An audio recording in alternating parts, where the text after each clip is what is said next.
Welcome, Virgo, to the Temple of Consciousness. Please come in. You are now attending your May 2024 Tarot Forecast, a reading that's relevant to you if your sun sign, your moon sign, or your rising sign is Virgo. This is a channel that has been in existence for 8 years. I've been reading every single month for 8 years until last October, when I stopped and took a break for what now is 6 months or more. I tried to reinvent the channel, and I ran into one obstacle after another. And so destiny,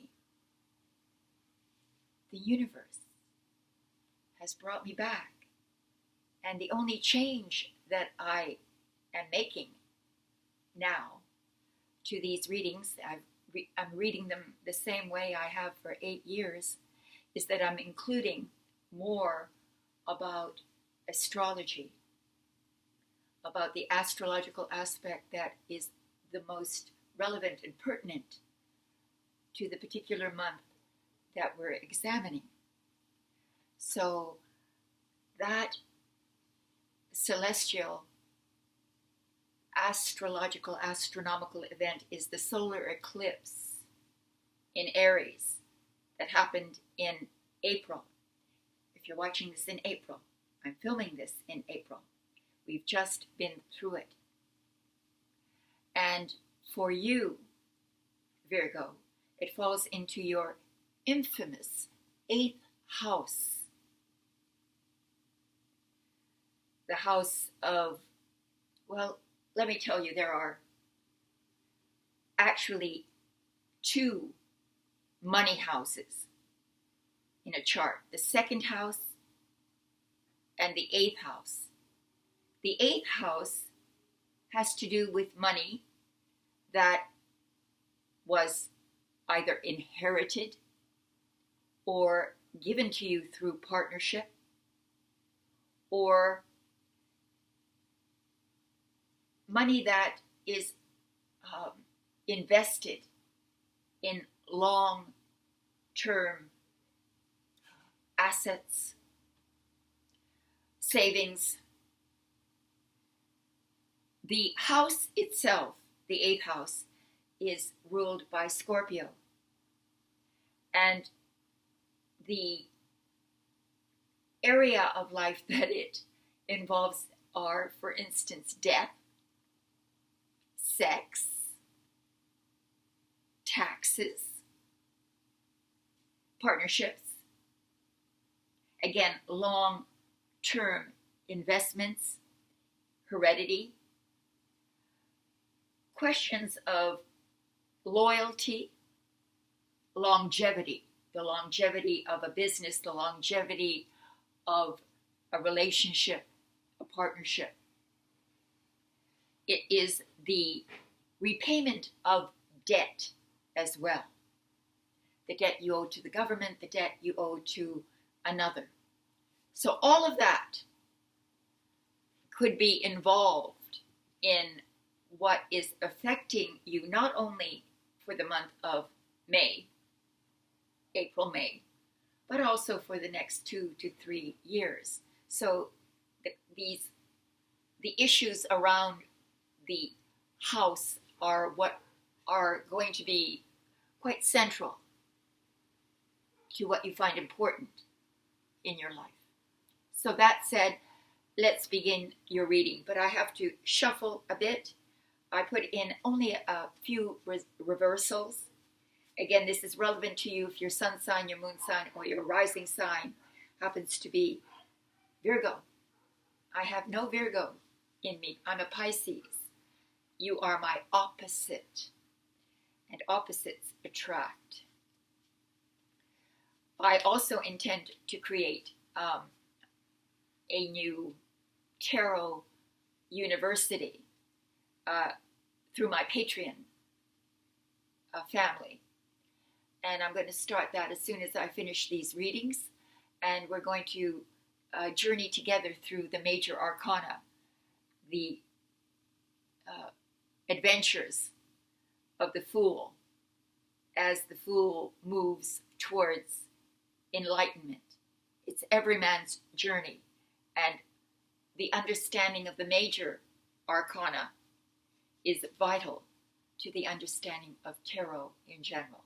So we'll start that soon, and there's a very nominal fee for that, $5 a month, and you can become a member. And I will be posting for you when I do those live streams. I'm going to do it as a live stream, one card at a time. So I think I've shuffled enough. Let's put in several reversals. And now let's cut. Let's see. All right, we're ready for your forecast. The first card represents the overall energy or mood of the month. And we have the 10 of Wands. The 10 of Wands. Well, you may feel burdened, weighed down by some of the issues covered just previously discussed about the 8th house, death, sex, taxes, partnerships, inheritance, those issues. You may feel somewhat burdened. Remember, this is a money house having to do with money involved in those, money involved in taxes, money involved in issues of death, such as inheritance. So,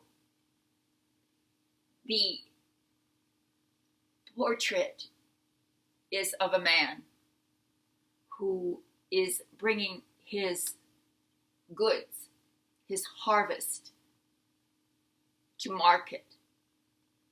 And he's stooped over with that burden. And he can't see in front of him because of his burden. He doesn't know how close he is to market, to the reward, to the profit. He's very close, but he doesn't know it because he's too distracted by the issues that are burdensome and weighs heavily on the psyche, and maybe even physically. You feel stressed and somewhat labored. So that is the overall energetic indications of the month. We have a reversal in the position of what is challenging you. We have death reversed. Remember, death was also covered as an 8th house issue. Death has to do with endings and beginnings. When it's reversed, as it is here, you may be feeling some resistance to change, to changing how you perhaps earn your money, the business that you are associated with. You may feel there's need for change there, change in partnership, change in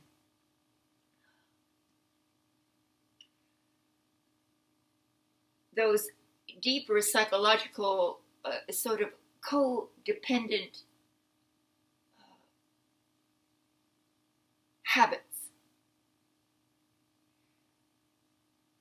There's a sense in you that there's a struggle to let go of what no longer benefits you, no longer serves you, is not good for you. You need to let whatever that is, you need to let it go.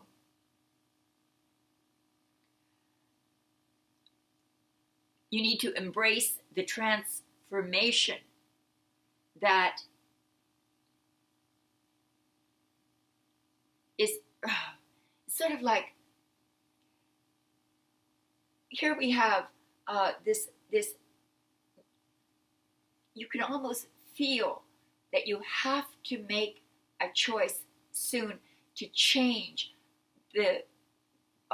some very important aspect of your life that has garnered you the financial security that you have.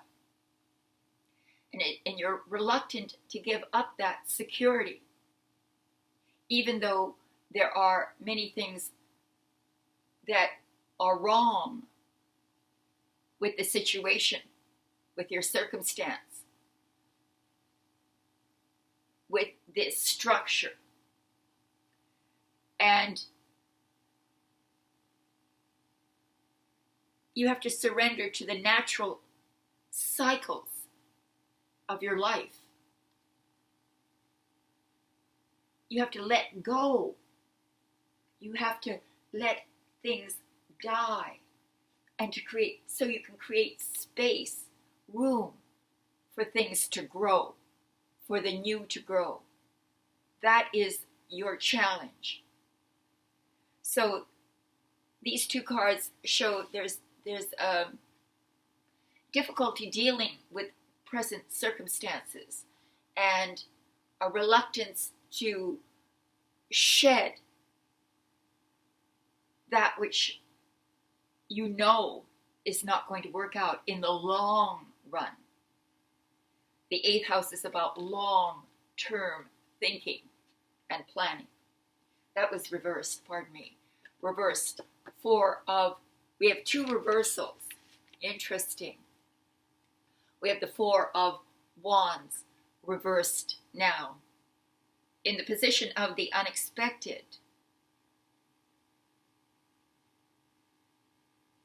The 4 of Wands has to do with your foundation, the foundation of your business, the foundation of your family, the fundamental things in your life that you've relied on. Sort of, this is like the 4 pillars of the earth, that which has given you security, that which you have relied upon as a foundation. And it's reversed. Very much like death, it's saying that you've got to pay attention to the fundamental flaws within that foundation, within either your relationships or your business or that which garners you the money, the security.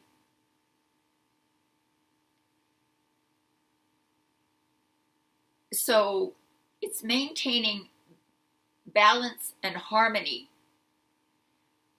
at the expense of you living authentically, of you having the space and the room to grow, to go beyond your achievements, your present achievements, to go beyond your present level of skill, professionalism, to go beyond that, to become more. So it's about questioning the foundations of what you built, that those 4 corners of the earth, that what has given you a solid foundation. There is need for questioning of that. And that's what's unexpected. Or it might be that things flip, they turn. a job is no longer providing you the same kind of security. Maybe the home that you had been in no longer provides you the same kind of security. Somehow, everything is a little upside down in order for you to become aware, brave, and responsive to the world as you find it. So that is what's unexpected. Let's see how this all ends.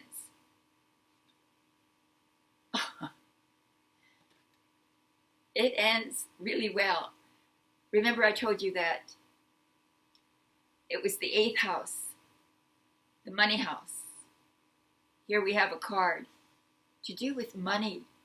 This is the Ace of Pentacles. There's a beautiful golden coin coming out of a cloud being offered you.